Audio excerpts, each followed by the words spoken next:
في سيرتك الذاتية أنك أسلمت على يد طفل مسلم. ما الذي قال لك وما الذي أثر فيك؟ The important message for us about that little boy who introduced me to Islam. الجزء المهم في قصتي مع الولد اللي هو دعاني للإسلام is this.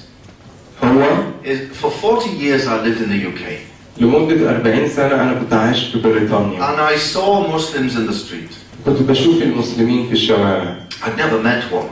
لكن عمري ما قابلت مع حد بشكل مباشر. Because you don't talk to Muslims. لأن في بريطانيا تخاف إنك تكلم واحد مسلم. Because I knew what everyone knows about Muslims. لأن أنا كنت أعرف اللي يعرفه الناس كلهم في الغرب خصوصا في بريطانيا عن المسلمين. That they'd chop your hands off. إنهم هيقطعوا إيدك. And they blow themselves up. ويفجروا نفسهم ويموتوا نفسهم ويموتوا كل اللي حواليهم. And they hit women. وإنهم بيضربوا النساء. I knew all about Muslims. ده كل اللي أنا كنت أعرفه عن المسلمين. But I'd never met one. لكن كان عمري ما قابلت لقاء مباشر ما بيني وما بين أي حد مسلم. And it took this beautiful land of Egypt.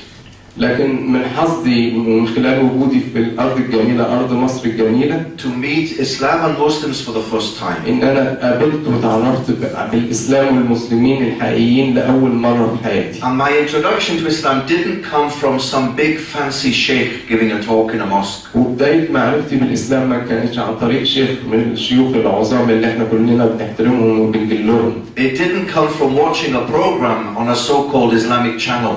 ما كانش عن طريق ان انا اتفرجت على قناه تلفزيونيه اسلاميه. Or reading a book about Islam. او حتى ان انا اقرا كتاب عن الاسلام. Or even opening the Holy Quran. او حتى ان انا اتشرف بان انا افتح القران الكريم. My dear brothers and sisters. اخواني واخواتي الاعزاء. My dear sons and daughters, really. في الحقيقه انا المفروض اقول لكم ولادي وبناتي لان انا عجوز قوي عليكم ان اقول لكم اخواتي واخواتي. This is the beautiful part of it. هي ده اجمل جزء في الموضوع. I was introduced to Islam by a little boy of about 14 in the street. بدايه معرفتي بالاسلام كان عن طريق ولد في سن 14-15 سنه في الشارع. You know, he had nothing. هو ما كانش في ايده اي علم، ما كانش في ايده اي شيء. Little plastic ship on his feet. And he saw my white skin. هو شاف لون بشرتي الفاتح. And he said to me, Assalamu alaikum. وقال لي السلام عليكم من قلبه. And for the rest of the week I passed this little boy and I learned some Egyptian words to say to him. وخلال الاسبوع اللي انا كنت عايشه في مصر بقى تعمدت ان انا كل يوم امر اعدي عليه عشان اشوفه وتعلمت له بعض الكلمات عشان اقولها له. I learned to say to him, زايك يا حبيبي. زايك يا جميل. اتعلمت ان انا اقول له اللي هو قاله طبعا ده مش محتاج. And he replied to me, Alhamdulillah. لكن كان رده دايما من جوه قلبه بقناعه الحمد لله بصدق. So he didn't try to persuade me about Islam. طبعا هو ما حاولش ان يشجعني ان انا اسلم او يدعوني للاسلام. Didn't do it at all. He didn't see me as an object to be converted. هو ما كانش بيفكر بأي شكل من الأشكال إن يحولني للإسلام أو يدعوني للإسلام. Just by the beauty of his character, he touched my heart. لكن بصدقه وجمال حديثه لمس قلبي. Now the beautiful part of the story is this. أجمل جزء في القصة هو that little boy doesn't know I became Muslim. الولد ده ما يعرفش إن أنا بقيت مسلم.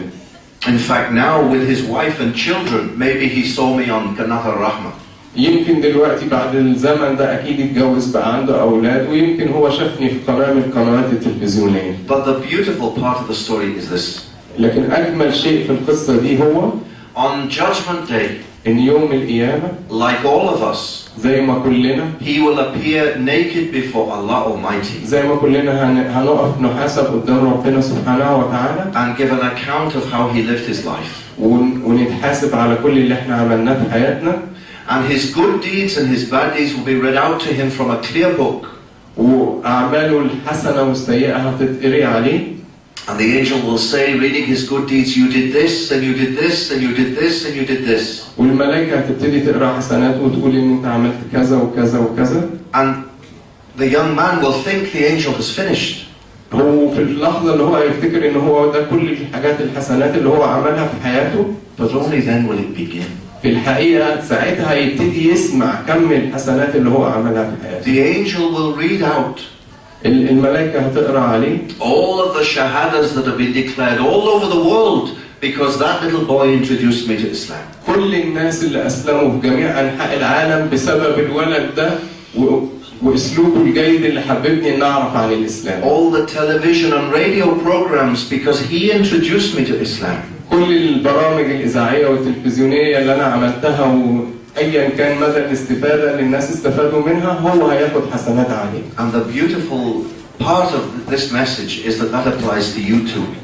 الأهم حاجة ليه أنا بحكي لكم القصة دي لأن ده بيطبق علينا كلنا كمسلمين. كلنا كمسلمين هنتحاسب على أعمالنا وممكن ندعو من خلال تصرفاتنا مش بالكلام بس. No shouting. مش محتاجين نزعق. No debating. مفيش داعي لأي جدال. But by beautiful example. لكن بإن احنا ندي مثل جيد للمسلمين. Will you tell people about Islam? كلنا نقدر ندعو لكل العالم للإسلام من خلال إن احنا نكون مسلمين جيدين نبقى مثل جيد للإسلام والمسلمين.